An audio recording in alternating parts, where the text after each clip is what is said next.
చూస్తున్నాం మరి కాసేపట్లోనే బీహార్ ఎన్నికల కౌంటింగ్ కూడా జరగబోతోంది. ఉదయం 8 గంటలకి కౌంటింగ్ ప్రారంభం కాబోతోంది. ముందుగా పోస్టల్ బ్యాలెట్ లెక్కిస్తారు.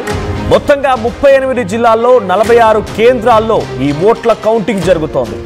4372 లెక్కింపు టేబుల్ని ఏర్పాటు చేశారు మొత్తం రాష్ట్రం మొత్తం మీద. ఇక ప్రతి టేబుల్కి ఒక సూపర్వైజర్ని ఏర్పాటు చేశారు. కౌంటింగ్ అసిస్టెంట్, మైక్రో అబ్జర్వర్లను కూడా ఏర్పాటు చేశారు.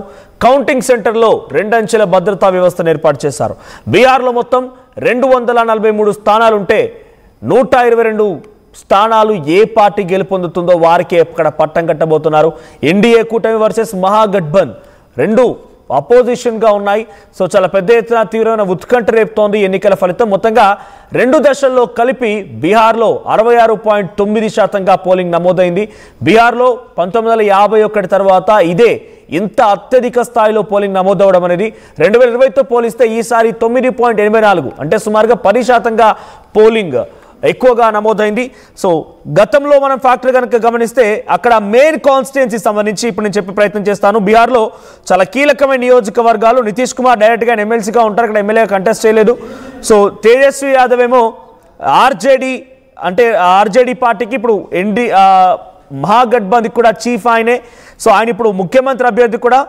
రాఘోపూర్ వైశాలి డిస్ట్రిక్ట్ నుంచి ఆయన కంటెస్ట్ చేస్తున్నారు. గతంలో డిప్యూటీ చీఫ్ మినిస్టర్ కూడా పనిచేశారు. ఆ తర్వాత లీడర్ ఆఫ్ అపోజిషన్ కూడా పనిచేస్తారు ఆయన.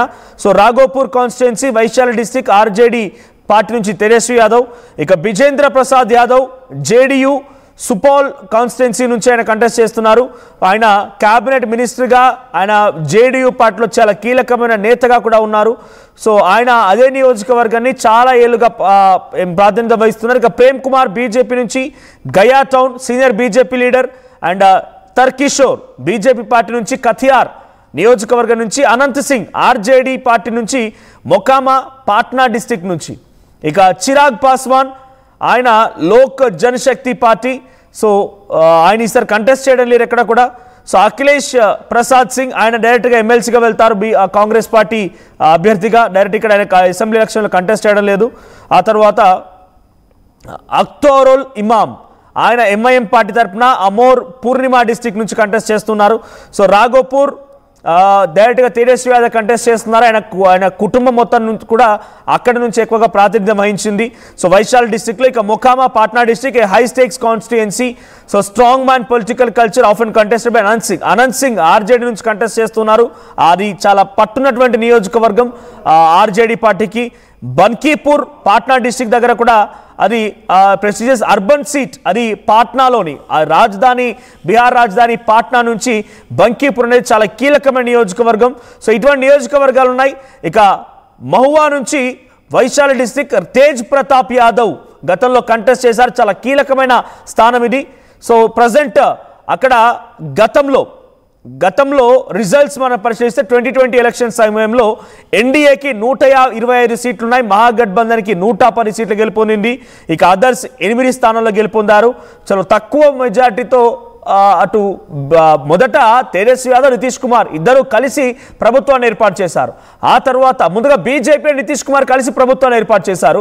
నితీష్ కుమార్ బీజేపీతో ఉన్నటువంటి పొత్తుని తెగదింపులు చేసుకొని మళ్ళీ ఇటు తేజస్వి యాదవ్తో కలిసి ప్రభుత్వాన్ని ఏర్పాటు చేసి తేజస్వి యాదవ్కి డిప్యూటీ చీఫ్ మినిస్టర్ ఇచ్చారు. మళ్ళీ ఈ పొత్తుని తెగదింపులు చేసేసుకొని మళ్ళీ బీజేపీ దగ్గరికి వెళ్ళిపోయి మళ్ళీ ఎన్డీఏతో కూటమి జతగట్టి మళ్ళీ నితీష్ కుమార్ ముఖ్యమంత్రిగా అయ్యారు. బీజేపీ ఇద్దరికి డిప్యూటీ ముఖ్యమంత్రుల పదవులు ఇచ్చింది. సో అప్పుడు 2020లో పార్టీ పరంగా మనం చూస్తే బీజేపీ 110 స్థానాల్లో కంటెస్ట్ చేసింది, 74 స్థానాల్లో గెలుపొందింది. ఇక జేడీయూ 115 స్థానాల్లో కంటెస్ట్ చేస్తే 43 స్థానాల్లో జేడీయూ గెలుపొందింది.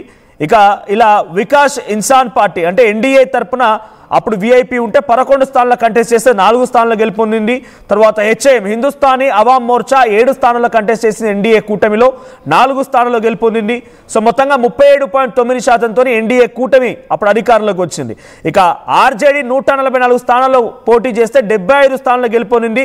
సింగిల్ లార్జెస్ట్ పార్టీ, ఎక్కువ స్థానాలు గెలుపొందిన పార్టీ ఆర్జేడీ అయినా కూడా ప్రభుత్వాన్ని ఏర్పాటు చేయడంలో విఫలమైంది. సో ఇటు ఇండియన్ నేషనల్ కాంగ్రెస్ 70 స్థానాల్లో పోటీ చేస్తే 19 స్థానాల్లో గెలుపొందింది.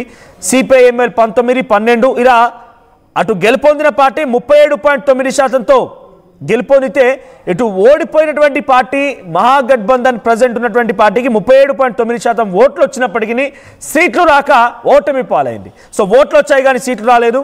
సో ఇటు మజ్లిస్ ఇండిపెండెంట్ సంబంధించి మజ్లిస్ ఐదు స్థానాల్లో గెలుపొందారు.